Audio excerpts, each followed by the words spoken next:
সেভেন-এসে আজকের সারাদিনের খবর নিয়ে আমি শর্মিষ্ঠা চক্রবর্তী। আজ সাহিত্য সম্রাট বঙ্কিমচন্দ্র চট্টোপাধ্যায়ের ১৭৯তম জন্মবার্ষিকী পালিত হয় আগরতলা রবীন্দ্র শতবার্ষিকী ভবনে। উপস্থিত ছিলেন রাজ্যের মুখ্যমন্ত্রী বিপ্লব কুমার দেব।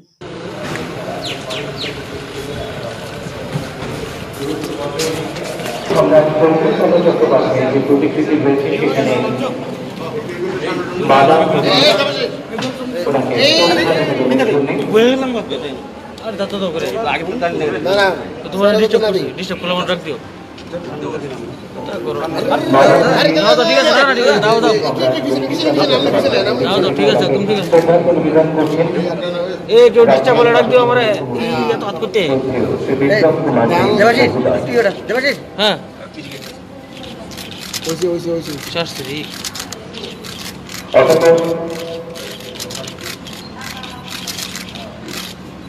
শ্রদ্ধাঞ্জলি নিবেদন করলেন মাননীয় মুখ্যমন্ত্রী।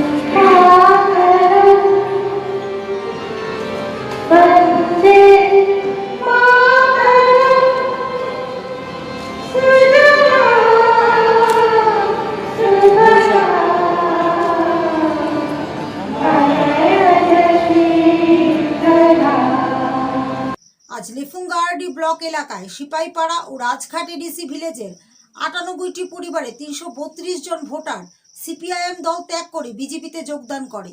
এই সভায় উপস্থিত ছিলেন রাজ্যের শিক্ষা ও আইনমন্ত্রী রতনলাল নাথ ও বিধায়ক কৃষ্ণধন দাস। নির্বাচিত সদস্যরা রয়েছে। তো অত্র যোগদান সভা নিয়ে জনজাতি মোর্চানি কবকজাক তিনিনি পান্ডানি অজমা মানগানাং পদ্মবর্মা মহোদয় তাই অত্র এলাকানি জনপ্রিয় বিধায়ক মানগানাং কৃষ্ণধন দাস মহোদয় এখানে উপস্থিত আছেন। বিএসসি লেফুঙ্গা বিএসসি মাননীয় চেয়ারম্যান রণবিদ্যা বর্মা, জেলা কমিটি জনজাতি মোর্চানি জেলা কমিটি জেনারেল সেক্রেটারি রঞ্জিত দেববর্মা, রাজ্য কমিটি জনজাতি মোর্চানি রাজ্য কমিটি সদস্য নকুল দেববর্মা এবং জেলা পরিষদ মাননীয় সদস্য মানগানাং সমরেশ বিশ্বাস, জনজাতি মোর্চা বামুটিয়া মণ্ডল সভাপতি মঙ্গল দেববর্মা, অন্যান্য জনজাতি মোর্চানি নেতারক নেত্রীরক তাকুক বুকুক যত্ন হাম্বাই। আপনারা জানেন যে রাজ্যের বিভিন্ন স্থানে প্রচুর লোক বিভিন্ন দল সিপিএম কংগ্রেস আইপিএফটি এসব দল ছেড়ে দলে বিজেপি দলে যোগদান করছেন। আজকে এখানেও বিরাট সংখ্যক মানুষ ৮০ পরিবারের ২৭৬ ভোটার আজকে যোগদান করছেন। আপনারা জানেন গত ১২ দিনে লেফুঙ্গা ব্লকের অধীনে মোট আজকে ছাড়া ৩১৪ পরিবারের ১০৫২ জন ভোটার সিপিএম কংগ্রেস আইপিএফটি সহ অন্যান্য দল ছেড়ে বিজেপি দলে যোগদান করেছেন। ৩১৪ পরিবারের ১০৫২ ভোটার এখানে আজকেও যোগদান করছেন বিরাট সংখ্যক। আপনারা জানেন হারদন দেববর্মা চেয়ারম্যান গামছাকুবরা এডিসি ভিলেজের চেয়ারম্যান ভাইস চেয়ারম্যান সব বিজেপি দলে যোগদান করেছেন। আমাদের অভিচরণ ভিলেজের চেয়ারম্যান অখিল দেববর্মা এবং ভাইস চেয়ারম্যান ওনারাও বিজেপি দলে যোগদান করেছেন। আপনাদের পাশে ভগবান চৌধুরী এডিসি ভিলেজের রাধারানী দেববর্মা চেয়ারম্যান উনিও যোগদান করেছেন এবং সবিন দেববর্মা ভাইস চেয়ারম্যান পূর্ব নওয়াগড় এডিসি ভিলেজ উনিও যোগদান করেছেন। আইপিএফটি দলের বিকু দেববর্মা ১ সদর নর্থ ইউথ আইপিএফটি সেক্রেটারি উনি যোগদান করেছেন। দলে দলে মানুষ বিজেপি দলে যোগদান করছেন। দীর্ঘ বছর এই রাজ্যে সিপিএম ক্ষমতায়, এডিসিও দীর্ঘদিন ধরে বিজেপি এখানে সিপিএম দল ক্ষমতায় রয়েছে। বিজেপি ক্ষমতায় এসছে মাত্র ২ বছর হয়েছে। শুক্রবার আনুমানিক রাত ৮টায় টাকারজোলা বিজেপি মণ্ডলের বুথ সভাপতি বুদ্ধিরাম দেববর্মার বাড়িতে সাংগঠনিক বৈঠক চলাকালীন কিছু দুর্বৃত্ত আক্রমণ চালায়। দুর্বৃত্তরা বাড়ির দরজা জানালা এবং মোটরসাইকেল এবং মণ্ডল সভাপতির গাড়িটিও ভাঙচুর করে। আজ শনিবার বিজেপি রাজ্য সভাপতি ডক্টর মানিক সাহা, সাধারণ সম্পাদক টিঙ্কু রায় ও বিধায়ক রামপদ জমাতিয়া ও বিধায়ক বীরেন্দ্র কিশোর দেববর্মা বুথ সভাপতি বুদ্ধিরাম দেববর্মার বাড়িতে গিয়ে বিস্তারিত খোঁজ খবর নেন এবং জম্পুইজলা থানার কর্তব্যরত পুলিশ অফিসারের কাছে সুষ্ঠু তদন্ত করে দোষীদের যথাযথ শাস্তি প্রদানের দাবি করেন।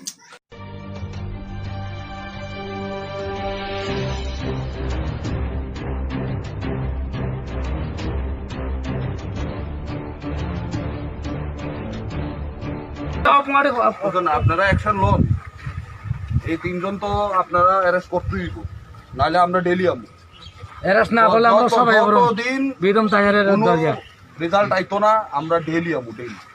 আপনারা আমরাও অ্যারেস্ট করেন, আমরা ডেলি আইয়া যাম, কিন্তু আমরা অ্যারেস্ট লাগে। তারা মারবো, বাড়ি ঘরে ঘুমাই থাকবো, আমরা পোলাপান তারা পার্টি করে বাড়ি ঘরে ঢুকতে পারে না। কত কত একবার হইলে ঠিক আছে, দুইবার হইলে ঠিক আছে, এটা তো ডেলি মাসে, এক মাসের ভিতরে দুইটা ঘটনা তো ডেলি আয় দাদা। লাগাতার 2 বছর কিচ্ছু করতে দেয় না, বাড়ি ঘরের ভিতরে ঢুকা বাড়ি ভেঙ্গা দিতেছে, কিচ্ছু হয় না, পুলিশ কিচ্ছু করে না। কি প্রবলেম কি? এমনি করলে মানুষের আর ইয়ে থাকবো নি, আইনের উপরে বিশ্বাস থাকবো নি। অনেক লজ্জাজনক ঘটনা। কোভিড-19 সম্পর্কিত যে কোনো জরুরি অবস্থার জন্য ত্রিপুরা রাজ্যের মুখ্যমন্ত্রী বিপ্লব কুমার দেব তার সোশ্যাল মিডিয়ার মাধ্যমে গুরুত্বপূর্ণ টেলিফোন নাম্বার শেয়ার করেছেন।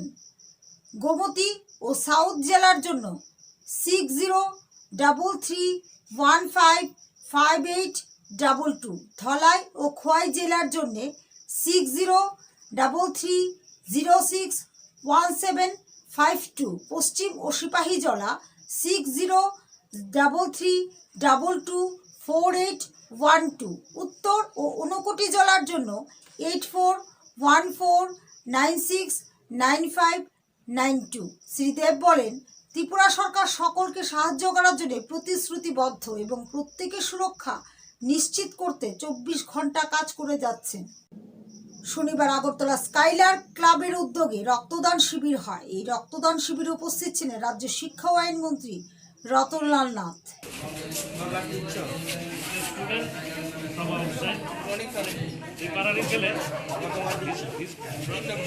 His father is a renowned contractor of this state.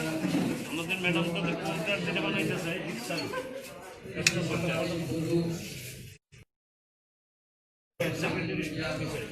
Good morning, ma'am.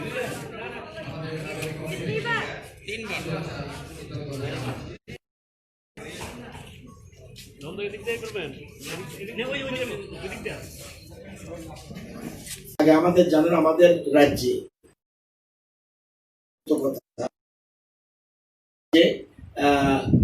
এটা দুর্গা উৎসবের মতো কোনো অংশে কম নয়, এটা কিন্তু উৎসবের আকার ধারণ করেছে। অন্যান্য রাজ্যে আছে রক্তদান উৎসব, কিন্তু আমার মনে হয় আমাদের রাজ্যে যেরকম এটা প্রচলন রয়েছে অন্য রাজ্যে কিন্তু খুব কম। আমি একটা তথ্য দেখলে বুঝবেন আপনি যে আপনারা যে 17-18 সালে 27,574 জন মানুষ রক্ত দিয়েছে, 27,574, 32,421 জন রক্ত দিয়েছে। 19-20-তে 33,237 জন রক্ত দিয়েছে। এখন 20-21 চলছে, কিন্তু এবছর একটা সমস্যা রয়েছে করোনার কারণে। তারপরেও বিভিন্নভাবে দেখা গেল এ পর্যন্ত এবছর 25টা ক্যাম্প হয়েছে। এটা ছাড়া আবার 28 তারিখও আছে, 30 তারিখও আছে, এপাশে আরো 8-10টা ক্যাম্পে, 25টা ক্যাম্পে এখন পর্যন্ত আপনার 1622 জন রক্ত দিয়েছে। আমাদের রক্ত প্রয়োজন কিন্তু অনেক বেশি। আমাদের প্রত্যেক বছর রক্তটা আমাদের 40 লক্ষ লোক যদি ধরি, 1% ব্লাড ইজ নিডেড, এবং সেক্ষেত্রে আমাদের 40,000 ইউনিট রক্ত দরকার। আমাদের কিছু শর্ট থেকে যাচ্ছে প্রত্যেক বছরে, যদিও 40,000 লাগে না, আপনার 30-32-এর মধ্যে 35-এর মধ্যে লাগে। তো এটা একমাত্র এইভাবে মানুষ স্বতঃস্ফূর্ত। আমার জানা মতে ত্রিপুরা রাজ্যে একটা রক্তদান শিবির রয়েছে, যেটা হলো হাইয়েস্ট ব্লাড কালেকশন 341, যেটা 10,323, all Tripura 10,323, victimised teacher association, ওরা 341 জন রক্ত দিয়েছে। আগের রেকর্ড ছিল পুলিশের, ত্রিপুরা পুলিশের, এটা অলরেডি ক্রসড। তো সুতরাং মানুষ স্বতঃস্ফূর্তভাবে আগে একটু ভীতি ছিল, এখন মহিলারাও এগিয়ে আসছে। তো সুতরাং এই জিনিসটা অত্যন্ত ভালো লক্ষণ। এবং আমাদের এটা কোনো, এখানে আপনারা যারা আছেন বিশেষ করে কালকার বলছেই 15 বছর বছর চলছে। তো এখানে 15 বছর ধরে যদি দিয়ে থাকে, আপনাদের অভিজ্ঞতা আরো রয়েছেন এবং যারা এখানে রয়েছেন এটা শহরাঞ্চলের মানুষ, আমরা বুদ্ধিজীবী মানুষ এবং এখানে মানুষ এখন এগিয়ে আসছে। তো এটা একটা অত্যন্ত পজিটিভ সাইড। আর স্কাইরাক যেরকম ভাবে আরেকটা জিনিস বলে রাখি, আমাদের আগের মুখ্যমন্ত্রী যেমন ওনার মিসেস সমাজসেবী ছিলেন বিভিন্ন অনুষ্ঠানে, আমাদের বর্তমান মুখ্যমন্ত্রী মিসেসও কিন্তু মারাত্মকভাবে যেটা ফুলন্দি বলছিলেন, সত্যি এটা আমাদের আরো বেশি অনুপ্রাণিত করে। ওএনজিসি অ্যাসেট ও অল ত্রিপুরা এসসি অফিসার্স অ্যাসোসিয়েশনের উদ্যোগে শনিবার বাধারঘাট বিধানসভার অন্তর্গত বেলাবর এলাকায় শতাধিক মানুষের মধ্যে খাদ্য সামগ্রী এবং সাবান মাস্ক বিতরণ করেন বিধায়িকা মিমি মজুমদার। গত কয়েক মাস ধরে কাশ্মীরের উপত্যকায় জঙ্গি নিকেশ অভিযান জোর কদম চালাচ্ছে জম্মু কাশ্মীর পুলিশ।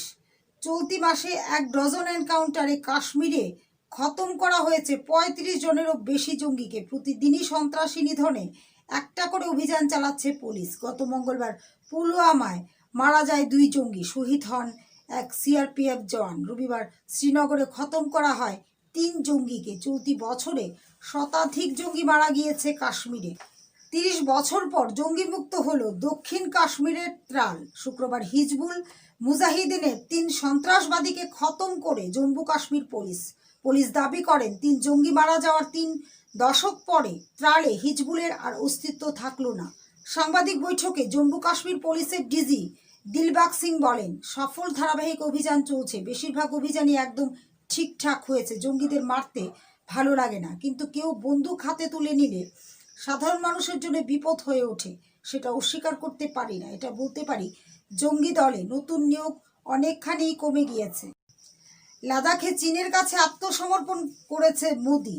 রাহুল গান্ধীর এহেন অভিযোগের মধ্যে লাদাখ নিয়ে কেন্দ্রকে নিশানা করছে গোটা কংগ্রেস ব্রিগেড। এরকম এক অবস্থায় কেন্দ্রের পাশে দাঁড়ালেন এনসিপি নেতা শারদ পাওয়ার। শনিবার পাওয়ার বলেন, জাতীয় নিরাপত্তা নিয়ে রাজনীতি করা উচিত নয়। গোটা বিষয়টিতে কেন্দ্রের ব্যর্থতা বলা যায় না। মনে রাখতে হবে 1962 সালে চীন ভারত লড়াইয়ে আমাদের দেশের 45,000 বর্গ কিলোমিটার জমি দখল করে নিয়েছে চীন। গত 25শে জুন গালওয়ানে সংঘর্ষ প্রসঙ্গে পাওয়ার বলেন, গালওয়ানের ঘটনাকে প্রতিরক্ষা মন্ত্রীর ব্যর্থতা বলা যাবে না, কারণ আমাদের সেনা সতর্ক ছিল। গোটা বিষয়টাই ভীষণ সংবেদনশীল। গালওয়ান উপত্যকায় ঘটনায় চীনই প্ররোচনা দিয়েছিল। প্রাক্তন প্রতিরক্ষা মন্ত্রীও আরও বলেন, গালওয়ানে নিজেদের এলাকার মধ্যে একটি রাস্তা তৈরি করেছিল ভারতীয় সেনা। চীনা সেনা তা দখল করার চেষ্টা করছিল, তাদের ভাগিয়ে দিয়েছে আমাদের সেনা। এখানে ব্যক্তিগতভাবে কারো ব্যর্থতা হতে পারে না। পেট্রোলিং করছেন, তখন যে কেউ চলে আসতে পারে। চীনও সেভাবেই এসেছিল। এটাকে প্রতিরক্ষা মন্ত্রীর পরাজয় বলা যেতে পারে না। দেশের এই সংকটের সময়ে ওইরকম কোনো অভিযোগ করা উচিত নয়। কংগ্রেসকে নিশানা করে পাওয়ার বলেন, 1962 সালের যুদ্ধে চীন ভারতের 4500 বর্গ কিলোমিটার জমি দখল করেছিল। সেই জমি এখনও তাদের দখলেই রয়েছে। জানি না ভারতের আরও জমি চীন কবজা করেছে কিনা, কিন্তু যখন কোনো অভিযোগ করব তখন দেখতে হবে আমি যখন ক্ষমতায় ছিলাম তখন কি হয়েছিল। এটা জাতীয় নিরাপত্তার প্রশ্ন, এ নিয়ে রাজনীতি করা উচিত নয়। শনিবার জেপি নাড্ডা বলেন, 2005 সাল থেকে 2009 সাল পর্যন্ত টানা রাজীব গান্ধী ফাউন্ডেশন চীনা দূতাবাস থেকে ডোনেশন নিয়েছিল। 2006 সাল থেকে 2009 সাল পর্যন্ত লুক্সেমবুর্গ থেকে ফাউন্ডেশনের চাঁদা নিয়েছিল। এর অর্থ কি? এনজিও কোম্পানিগুলোর স্বার্থ ছিল তাই চাঁদা দিয়েছে। বিদেশি কোনো দেশের কাছ থেকে কোনো ব্যক্তিগত ট্রাস্টের টাকা নেওয়া দেশের স্বার্থ বিরোধী। দেশের মানুষ জানতে চান রাজীব গান্ধী ফাউন্ডেশনের সঙ্গে চীনের সম্পর্ক কি। শুক্রবার কংগ্রেসকে আক্রমণ করেন নাড্ডা। একের পর এক টুইট করে নাড্ডা বলেন, একটি পরিবারের টাকার লোভ দেশের ক্ষতি করছে। সোনিয়া গান্ধীর নেতৃত্বাধীন ট্রাস্ট ও প্রধানমন্ত্রী রিলিফ ফান্ড থেকে টাকা নিয়েছে। রাজীব গান্ধী ফাউন্ডেশন পরিচালন পদ্ধতি নিয়েও প্রশ্ন তোলেন নাড্ডা। শনিবার তিনি বলেন, দেশের মানুষ জানতে চায় রাজীব গান্ধী ফাউন্ডেশন কেন ক্যাগ অডিট হয় না, কেন এই ফাউন্ডেশনের তথ্য জানার জন্য RTI করা যায় না। Here I am asking from Sonia Gandhi ji 10 questions today, 10 questions I am asking. And the nation wants to know, the country wants to know, the country phenomenon wants to know that what is the answer which she can give.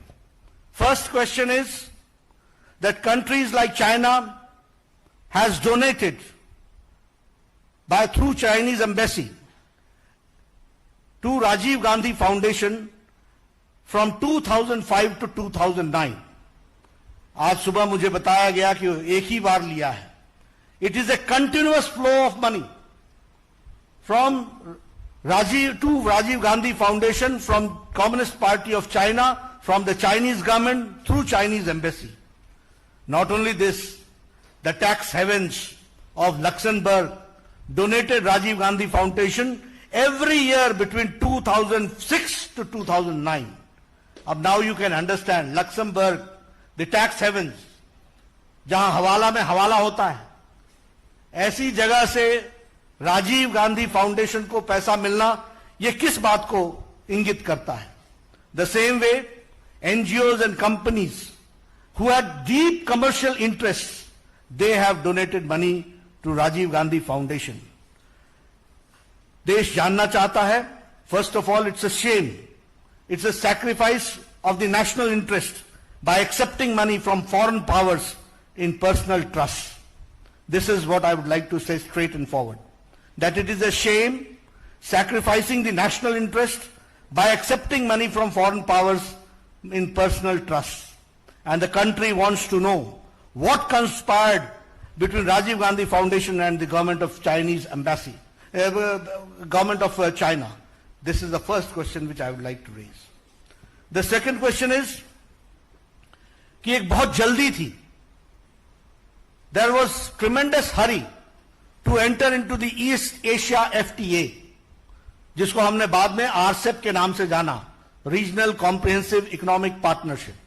What was the haste? What made Kamal Nath to commit that yes, we will be part of this East Asia FTA, in which China was also there?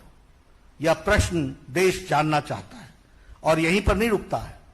Parallelly जब हमने अपने आप को east Asia FTA के साथ engage करना शुरू किया, जिसको 2019 में RCEP के नाम पर भारत के यशस्वी प्रधानमंत्री मोदी जी ने 15 देश एक तरफ रहने के बावजूद 16वां देश भारत ने अपने आप को अलग किया, यह कहते हुए कि this is not in the interest of farmers, this is not in the interest of MSME sector, this is not in the interest of the laborers, and this is not in the interest of the agriculture. इसको ध्यान में रखते हुए मोदी जी ने इससे अपने आप को अलग किया. लेकिन जब ये इसमें हम इंगेज हो रहे थे, ईस्ट एशिया जो RCEP के नाम से जाना जाता है, ईस्ट एशिया FTA, तो पैरेलली भारत का चाइना के साथ डेफिसिट ट्रेड 2003 में, जो 2004 में 1.1 बिलियन था, वह बढ़कर के 2013-14 में 36.2 बिलियन हो गया. And this was a deep crisis and weakening of the Indian economy done during the UPA regime. Now this second question is, what was the need to be in a hurry to come to engage in RCEP? Number one. Number two, the question is that parallelly, how the India's trade deficit gained, and from 1.1 billion dollars, it reached to 36.2 billion dollars, US dollars. This is what we have to understand. क्या ये quid pro को तो नहीं था? ये कहीं Chinese embassy के द्वारा राजीव गांधी फाउंडेशन को पैसे के कारण ये क्विड प्रो को तो नहीं था? यह भारत की जनता जानना चाहती है. The third question which I would like to say, what is the exact relationship between Indian National Congress and the Communist Party of China? What is the MOU? What is the unsigned MOU and what is the signed MOU? What is the tacit understanding between Congress Party and the Communist Party of China? The country wants to know, and country wants to know the details of the MOU, signed and unsigned, the tacit understanding which has taken place between the which takes care of the interest of Chinese or China government through the Indian National Congress. My fourth question is that the Rajiv Gandhi Foundation, RGF, worked in close association with China Association for Internationally Friendly Contact. Rajiv Gandhi Foundation RGF ने बहुत closely, बहुत नजदीकी से काम किया Chinese Association for Internationally Friendly Contact, और ये जो संगठन है China Association for Internationally Friendly Contact, this is a vehicle used by Central Military Commission of China. This is a vehicle used for Central Military Commission of China, which the purpose of this commission is to infiltrate, to influence the voices of the leaders of the other countries. Now I would like to know, what was the role of Rajiv Gandhi Foundation with the friendly contact of China Association of Internationally Friendly? And what was the relationship between Central Military Commission of China, which was trying to infiltrate and influence the policy makers of our country and trying to influence their voices? इसके बारे में हम जानना चाहते हैं. और इसके साथ साथ हम यह भी जानना चाहते हैं कि how much influence and infiltration was done by Chinese government through this Rajiv Gandhi Foundation. So this is my fourth question. Now I come to the fifth question. I have asked 4 questions about the involvement of Chinese government with Rajiv Gandhi Foundation. Now the fifth question is related to the PM National Relief Fund.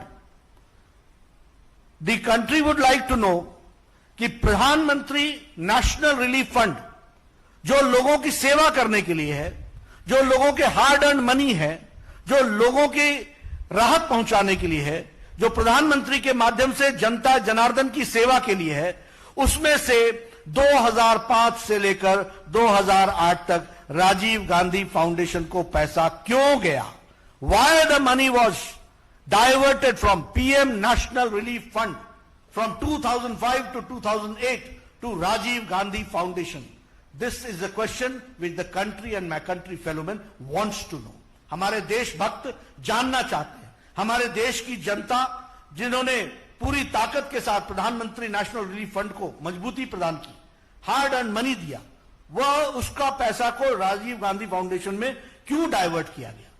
I would also like to know that UPA government में it was forced for multiple ministries like MHA, MHRD, Health Ministry, PSUs like SAIL, like GAIL, like SBI, ONGC, इनको RGF को fund release करने के लिए force किया गया.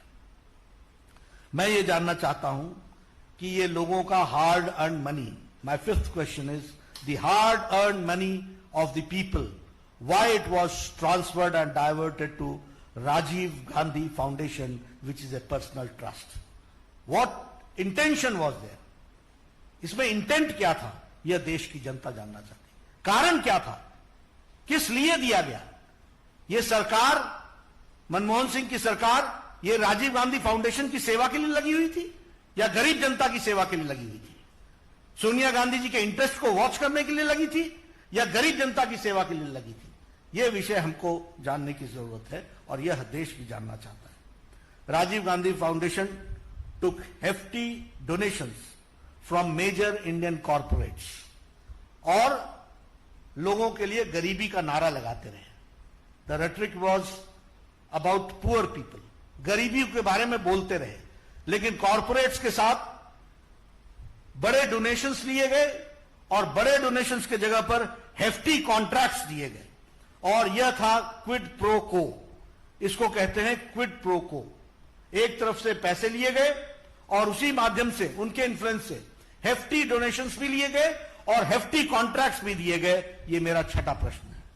मेरा सातवां प्रश्न है कि प्रधानमंत्री नेशनल रिलीफ फंड का ऑडिटर कौन है? who is the auditor of PM National Relief Fund. The auditor was Thakur, Vaidyanathan and Iyer Company. This was founded by Mr. Rameshwar Thakur, who happened to be the Minister of Finance, State Minister, Union State Minister of Finance. अब आप देखिए national interest कैसे compromise होते हैं. And he was MP of Rajya Sabha for 2 terms and he was governor of 4 states. 4 states का वो governor था. तो ऐसे Rameshwar Thakur his company was the auditor of PM National Relief Fund for decades together. For decades together. Country wants to know कि ऐसे लोगों को इस तरीके का कॉन्ट्रैक्ट देकर के क्या सरकार करना चाह रही थी. और आपको यह भी मालूम होना चाहिए कि पीएम नेशनल रिलीफ फंड में एक ट्रस्टी इंडियन नेशनल कांग्रेस का प्रेसिडेंट भी है. इसलिए मैंने कल आरोप लगाया था कि पीएम नेशनल रिलीफ फंड का ट्रस्टी सोनिया गांधी, राजीव गांधी फाउंडेशन का की चेयरपर्सन सोनिया गांधी, खुद पैसा निकालो और खुद अपने ट्रस्ट में डालो. Nation wants to know, country wants to know. ये मैं आपको बताना चाहता हूं, देश के लोग जानना चाहते हैं. राजीव गांधी फाउंडेशन को आज 2019 में 100 करोड़ का corpus as on evaluated on 2019. मैं जानना चाहता हूं कि राजीव गांधी फाउंडेशन को जवाहर भवन के नाम पर वह जमीन करोड़ों की परपेचुअल लीज पर कैसे दी गई. Why was it given and why was it selected only to be given at such a costly place on a perpetual lease. यह भी देश जानना चाहता है. डॉक्टर मनमोहन सिंह ने 100 करोड़ रुपए इनको 1991 के बजट में दिया. उसके बाद कंटिन्यूअस मिनिस्ट्रीज ने, वेरियस मिनिस्ट्रीज ने इनकी फंडिंग की, पीएसयूज ने फंडिंग की. But now the people of India wants to know that why the accounts of Rajiv Gandhi Foundation refused for the CAG auditing. क्यों auditing नहीं हुई? Why it was refused? Why RTI was not applicable in Rajiv Gandhi Foundation? ये इनके अधिनायकवाद का, ये इनका अहंकार का सूचक है. ये कुछ भी कर गुजरेंगे, नियम को धत्ता दिखाएंगे, कानून को धत्ता दिखाएंगे, लेकिन उसके बावजूद भी जो मर्जी होगी वो करेंगे. और आज हम ये जानते हैं कि यह न इसकी सीएजी ऑडिटिंग है और न ही ये आरटीआई के अंदर आता है. ये क्या कारण है? Country wants to know. ये मैं आपके सामने बोलना चाहता हूं. और मैं डॉक्टर मनमोहन सिंह से कहूंगा कि what is Sonia Gandhi to hide, number 1, and number 2, Manmohan Singh ji, what have you to say on this monumental loot and the organized plunder of public money? What has Manmohan Singh to say about this monumental loot and about the plunder of the public money? Now my 9th question is, Rajiv Gandhi Foundation not only took money and there were scams, but it also gave donations, dodgy donations. पैसा तो लिया ही लिया, देने का भी काम किया, और वो देने का काम डॉजी तरीके से किया गया. I would like to know कि राजीव गांधी फाउंडेशन ने कैसे डोनेट किया राजीव गांधी चैरिटेबल ट्रस्ट को, जो कंट्रोल्ड होती है बाय फैमिली, परिवार के द्वारा चलती है, और by Christian missionary organisation known as World Vision. अब आप देखिए, पब्लिक मनी को ट्रस्ट में लाओ, ट्रस्ट से प्राइवेट ट्रस्ट में ट्रांसफर करो, और प्राइवेट ट्रस्ट में ट्रांसफर करके उसको अपने निजी स्वार्थों के लिए इस्तेमाल करो. यह काम पकड़ा. और ऑडिट मत कराओ, आरटीआई ना पूछने दो. यह 21वीं शताब्दी के भारत में चल रहा था. यह इस तरीके की गतिविधि चलती रही. Now my 10th and the last question is, आपने बड़ा हल्ला किया, बहुत हल्ला किया मोहिल चोकसी के बारे में. गले फाड़ फाड़ कर मोहिल चोकसी की बात की आपने, जोर जोर से बात की. और ये जो हमारे शहंशाह हैं, शाही शहंशाह, इन्होंने भद्दे शब्दों का इस्तेमाल करते हुए शब्दों की भी गरिमा नहीं रखी। मैंने उस दिन भी कहा था कि शब्दों के चयन से परिवार के संस्कार का पता चलता है। We come to know about the tradition, about the families tradition, but which type of language they use for honourable prime minister we all know. कैसे शब्द इस्तेमाल किए। लेकिन मैं यहां, मेरा अंतिम प्रश्न 10वां प्रश्न है कि मोहिल चौकसी से आपने राजीव गांधी फाउंडेशन में पैसा क्यों लिया और आपने मोहिल चौकसी को लोन क्यों दिया, और यह सब करने के बाद बदनाम करने के लिए हमारे यशस्वी प्रधानमंत्री पर आरोप लगाते हो। देश जानना चाहता है कि मोहिल चौकसी से राजीव गांधी फाउंडेशन का क्या संबंध है और आपने उसको लोन देने में किस किस प्रकार से मदद की है, यह देश जानना चाहता है।